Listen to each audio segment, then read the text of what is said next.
Top of the hour, welcome back to Court TV Live. Opening statements have begun in the kitchen knife murder trial. Danielle Redlick is accused of stabbing her husband, Michael Redlick, to death back in 2019.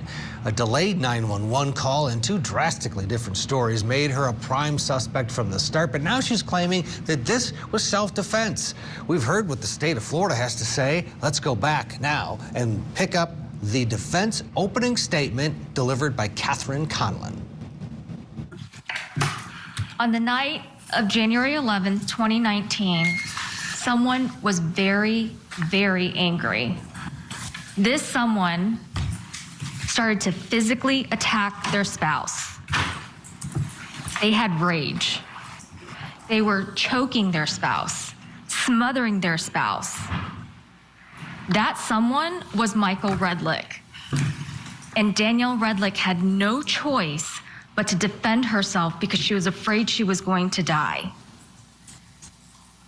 And so she did. The state is right. You are going to hear about the night of January 11th, 2019. You are going to hear about anger. You're going to hear about hatred. You're going to hear about rage. You're going to hear about infidelity that made Michael Redlick angry. You're going to hear about a violent attack in the kitchen. And then you're going to hear about Danielle Redlick and how she reacted in confusion, in despair, in trauma. You will hear that, yes, Danielle Redlick did stab Michael Redlick. And you're going to hear how she reacted in that shock, in that confusion, and in that despair. You'll hear that her reaction afterwards, she runs to the master bathroom in fear from Michael Redlick.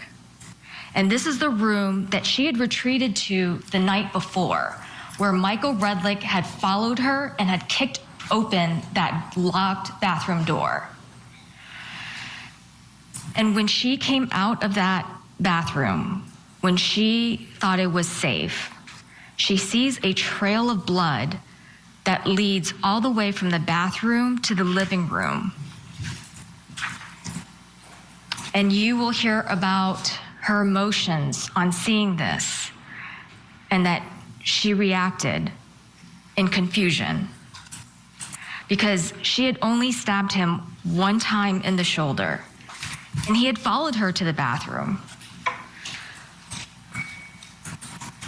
But you're also going to hear about how we got to this point, how Danielle Redlick knew and recognized that the danger that she was facing that night was different than the other incidents of abuse that had happened throughout their marriage. So let's go back to the beginning. In Cleveland, Ohio, Danielle's mom is separated. Her name is Kathleen. And Kathleen is separated, she starts dating, and she meets somebody. Danielle's mom, Kathleen, and this man love each other, and so they move in together. And they're together for 3 years before they get married. And that person becomes Danielle's stepfather. That man was Michael Redlick.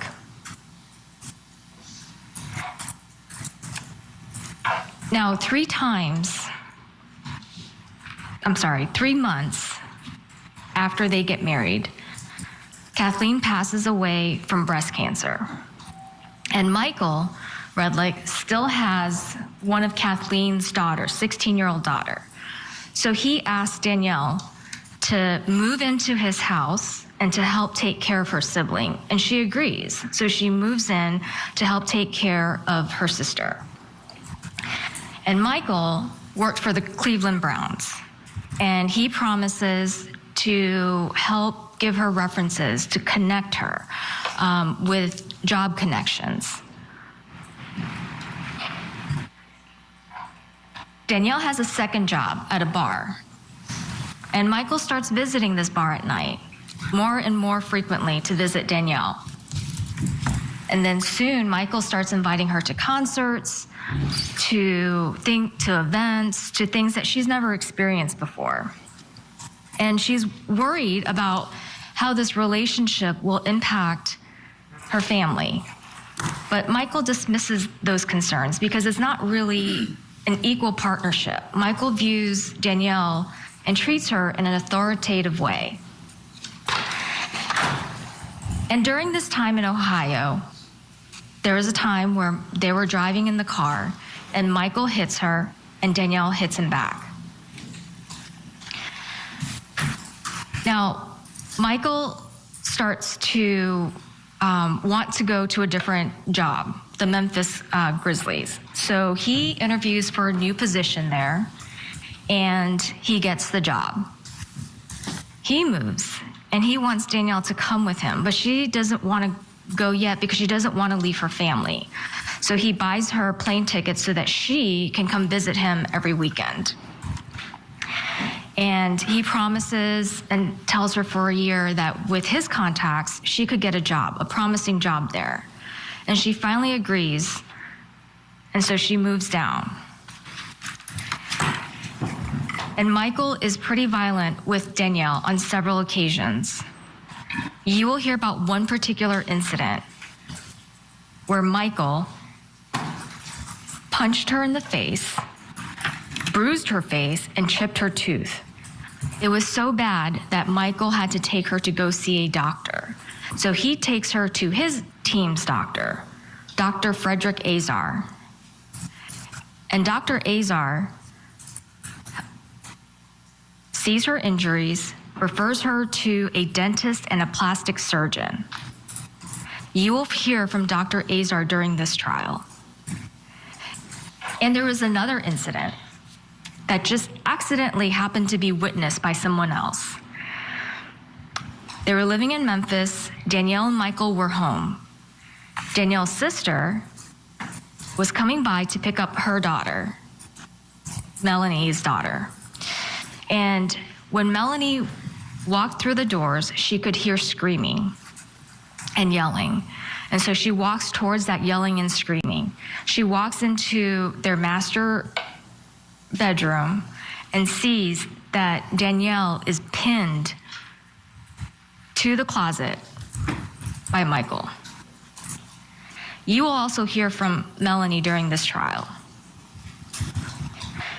Now, Michael and Danielle have their first child, Jaden. They have their second child, Sawyer. And throughout these years, Michael is unhappy, and so unhappy with his work. So when his boss leaves for the 49ers, he gets a job with the 49ers, and they move there. And after a while over there, he is unhappy with his work. So then he moves to the Indy Motor Speedway, gets a job there. During this time, Michael is drinking heavily. He is being more aggressive. He is unhappy. And Danielle finds out that he's got low testosterone and erectile dysfunction. And Michael's issue with ED becomes a preoccupation. Now, they moved to Orlando in 2014. Michael takes a position with UCF. Their marriage is deteriorating. Michael's doctor begins to prescribe higher levels of testosterone. He's being more aggressive with Danielle.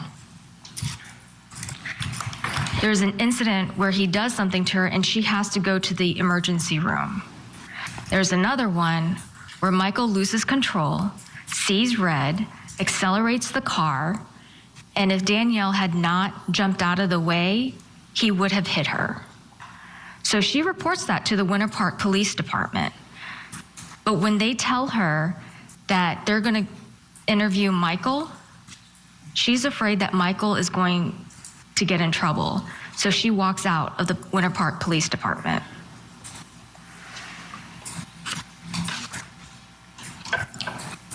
Now, Danielle discovers that Michael is having an affair. And Danielle knows that the marriage is just falling apart, and that's not healthy for her, it's not healthy for the children. So she's the one who files for divorce in March of 2017. But Michael just begs her to come home, to get back together. Michael threatens Danielle financially, threatens to take away the children, keep the house, and send her back to Cleveland. So Danielle relents. And during those divorce proceedings, Michael avoids service of process of those divorce papers. Now, Michael moves back into the house November of 2018. He's sexually aggressive, he's physically aggressive, and everything is focused on sex, and the injections aren't working properly. And by the end of 2018, Danielle joins dating apps. They're only casual text and flirtation. She never meets up with the men. On January 10th, 2019, Michael Redlick discovers those texts with other men. And that is when all hell broke loose. On January 10th, 2019, Danielle left her cell phone on the bedside, and she goes to shower. When she comes out of the shower, Michael is sitting in the corner of the bedroom. He's angry, he's upset. He's angry and upset because he's discovered a text from a man named Caesar. And she tries to explain that she joined these dating apps when they were going through their divorce. And he's so angry. He's like, do you have plans with your lover boy? He's very sarcastic. She tries to go get dressed. He follows her. He's angry and fuming. And she's afraid that he's going to hit her, but he doesn't. So she leaves the house and she goes to, just to get out of the house, she goes to DSW, she goes to the Gap. Michael follows her. He confronts her at the Gap, and he's fuming, and he's yelling at her in front of the store. They walk to her car. He walks to her car, follows her, and he's still yelling at her. And she just tells him, we'll talk when you're calm.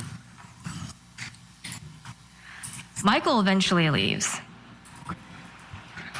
and Danielle just waits and sits in her car. She has an interview later that afternoon, so she heads home to get prepared for her interview.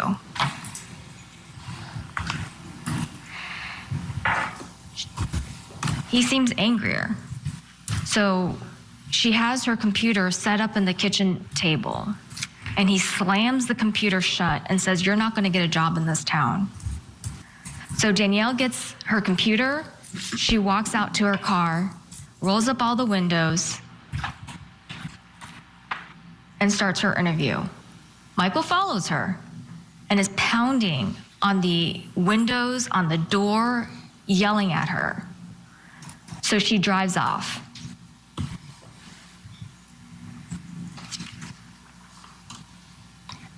Later that night, she heads home. And Michael is there, he's slamming things, he's drinking. And Michael confronts Danielle. More of the same. Are you with your lover? Asking sarcastic questions about lover boy. So she leaves again. He texts her more of the same questions. Where are you? Are you with your lover boy? During this time, Sawyer, who is the son, is inside the house. It's Michael, Sawyer, and Jaden. Michael and Jaden are screaming at each other. Sawyer is scared. Danielle finds out about it. Danielle gets dinner for the family, brings that dinner home. And Michael is still upset. He is still angry. He is grabbing at Danielle. He's getting aggressive. It gets so bad, she runs into the master bathroom, locks it behind her. Michael runs behind her and kicks open the door, damages that locked bathroom door. So Danielle runs to a closet to hide. Now all the kids are in the house, and Jaden lets Danielle know that she has a friend who's gonna let her spend the night, so she needs a ride. And Danielle sees how violent Michael is getting and how drunk he's getting, and so she has to get out of there too. Danielle takes Jaden to her friend's house and then goes somewhere. Sawyer stayed home, stayed in his room. And Danielle is getting updates from Sawyer as to when it is safe for her to come back home, because she knows that Michael is going to pass out, and is going to pass out pretty soon because he's been drinking a lot. So Sawyer is trying to tiptoe around the house to turn on lights for Danielle. Make sure that, yes, Dad has passed out. He's asleep. And Sawyer goes to open up a garage door so that Danielle can sneak back into her own home. And Danielle waits until the coast is clear before she sneaks back in. Now the next day, Michael wakes up, and he wakes up screaming for Danielle. Where are you? He goes upstairs to the loft where she's sleeping. He is upset, madder today, and threatening her. He leaves for work. And fast forward to that afternoon when Danielle picks Jaden up from school. When Michael gets home, he demands of Danielle, you better have a good excuse as to where you've been. Michael is still angry, and he leaves to go buy a new bottle of vodka. Danielle goes to take a shower, and Michael harasses her there. And that night, Michael has to go coach Sawyer's baseball game, and Danielle drives separately to go to that game. And the kids, Sawyer and Jaden, both had plans that were made a lot earlier about not sleeping at the house. So they have sleepovers that were pre-planned.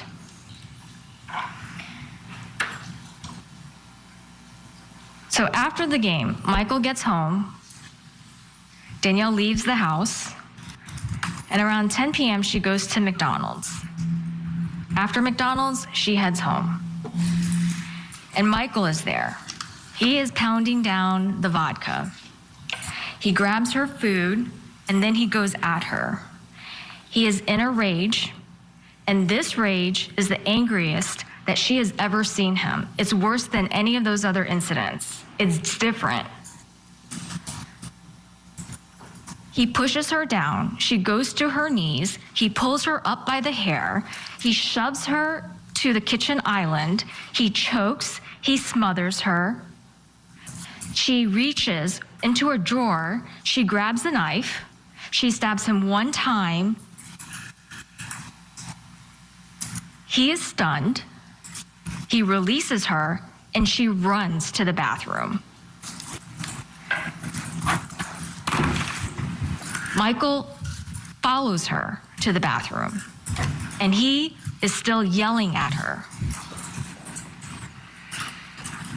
And eventually, he's not yelling anymore. And time ticks by. She waits till it's safe for her to come out.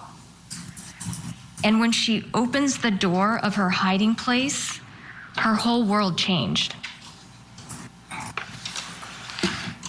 She's not expecting to see what she saw. Why?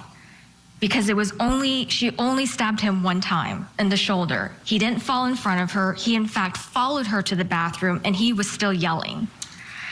She wasn't trying to kill him. She was trying to protect herself on someone who was bent on attacking her.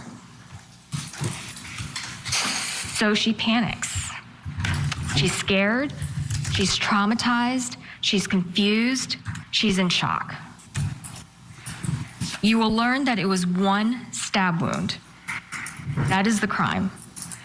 When Danielle walked out of the bathroom, her safe haven, the same place that she had retreated to the night before, when Michael kicked open that locked bathroom, yes, Danielle was confused and she was panicked. And she reacted in that confusion and panic. The question that you will need to answer at the end of this trial is, at the time that Danielle Redlick stabbed Michael Redlick, was that done in self-defense? That night, Michael Redlick felt betrayed, he was angry, and he attacked Danielle. At the end of this trial, we will ask you for a verdict that is consistent with the evidence, consistent with the law, and that is a verdict of not guilty. Okay.